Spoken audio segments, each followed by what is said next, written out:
What if the moment that decides the end of the US Israel Iran war doesn't happen from a missile, but from a table in Pakistan?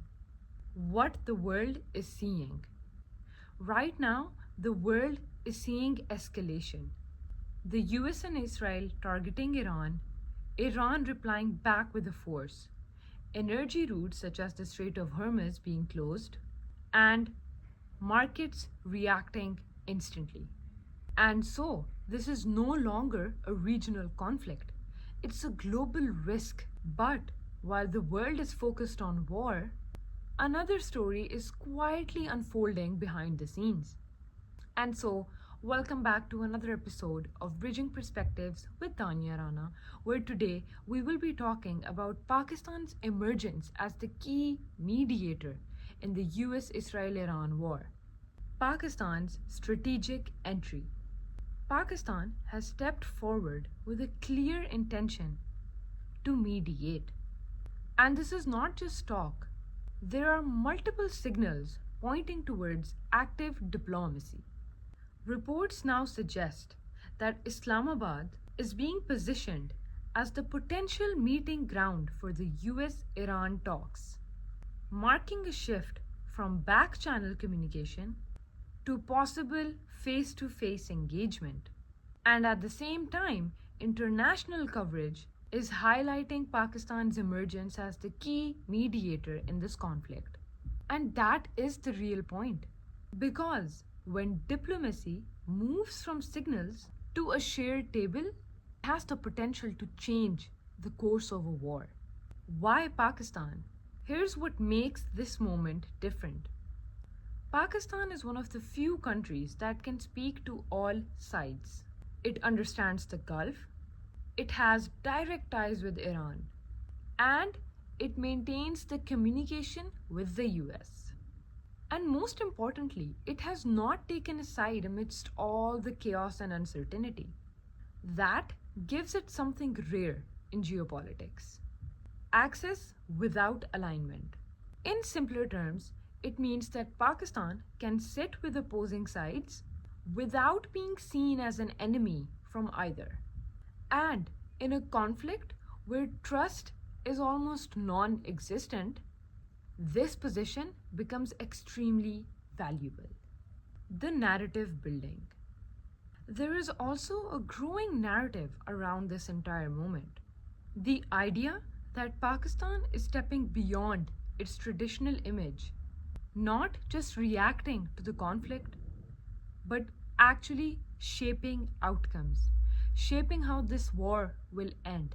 And so there is a belief forming that this effort could prevent further escalation, open communication channels between US and Iran, and redefine Pakistan's global standing. And at the center of this shift, at the center of Pakistan's shaping outcomes, is the idea of choosing dialogue over military confrontation. Because military confrontation will just give more collateral damage to either of the countries. But this dialogue, this mediation act by Pakistan, can possibly open doors of economic stability not only for US and Iran, but for all the Gulf countries. The global perception shift. What makes this even more interesting is how the world is responding to this act of mediation by Pakistan. On Pakistan's Resolution Day, March 23rd, 2026, multiple countries showed visible support and acknowledgement. Countries like UAE, Qatar, Azerbaijan, Turkey, China have been associated with gestures of alignment and recognition. And this is not just symbolic, but connected to Pakistan's emerging role in stabilizing a crisis that affects everyone. Because this war impacts energy supply, trade routes, and global economies, causing inflation. And when a country steps forward to reduce the risk, its global image begins to shift and a new narrative starts to form. Real diplomacy in motion. Now, this is where things become real. As previously mentioned, there are active signs of diplomacy happening, and at the center of this diplomatic push is none other than Pakistan's Chief of Army Staff Asim Munir, whose reported engagement with the President of the United States, Donald Trump, signals the level at which these efforts are taking place. And so, if you're thinking this is just routine communication, it's not. It reflects Pakistan's attempt to open direct lines of influence and communication with key decision makers in the moment of crisis. By engaging across political and military channels, Pakistan is not just positioning itself as a messenger, but as an active facilitator in this entire war, trying to create those conditions under which dialogue will be possible between the United States of America and Iran. Direct telephone conversation also took place between Iran's Foreign Minister Sayyid Abbas Araghchi and Pakistan's Foreign Minister Ishaq Dar. And so the focus of their entire conversation was the ongoing regional situation, the conflict, how far it has spread, and how much loss it has caused, the consequences of continued military escalation, and the dire need to ensure stability and peace. At the leadership level, there was also direct engagement. Pakistan's Prime Minister Shehbaz Sharif also spoke with Iran's President Masoud Pezeshkian, discussing the evolving situation and the importance of restraint. This shows something critical if you think about it. Pakistan is not just offering mediation, it is actively building communication between the two key players, US and Iran.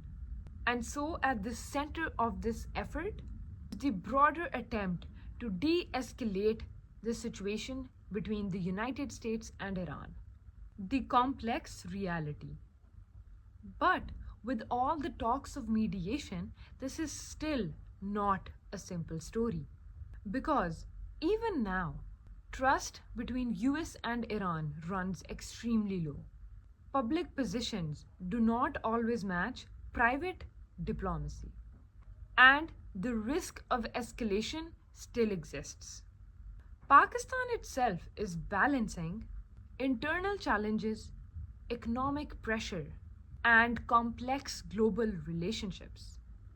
And so, when you hear the word mediation, it's not just about bringing two countries together to a table to talk. It's about creating and holding the trust that no longer exists. But what does all of this really mean? This entire moment tells us something deeper about global affairs and politics. This is no longer about strength, whether who is the more powerful, but instead, it's about who can connect opposing sides, who can reduce tensions, and who can create space for dialogue amidst such high, direct military confrontation, and who can create space for dialogue amidst such chaos and uncertainty. And right now, as we all know, Pakistan is attempting to step into this role. And so the real question is not just whether Pakistan will succeed. The real question stands: in a world constantly shaped by conflict, will the future belong to those who fight or those who can bring others to the table? Because sometimes the most powerful yet underrated move in the war is choosing to end it. And so, amidst all this conflict and war, the real act is not showing how powerful you are or how much collateral damage you're causing, but instead, it's about the ability to step in as a mediator and stop the war. So, with that, we conclude today's episode. I hope this episode gave you a new insight, a new perspective from which you can see the US-Israel-Iran war. If you really like hearing us talk about global affairs and politics, don't forget to press that subscribe button and stay tuned for more.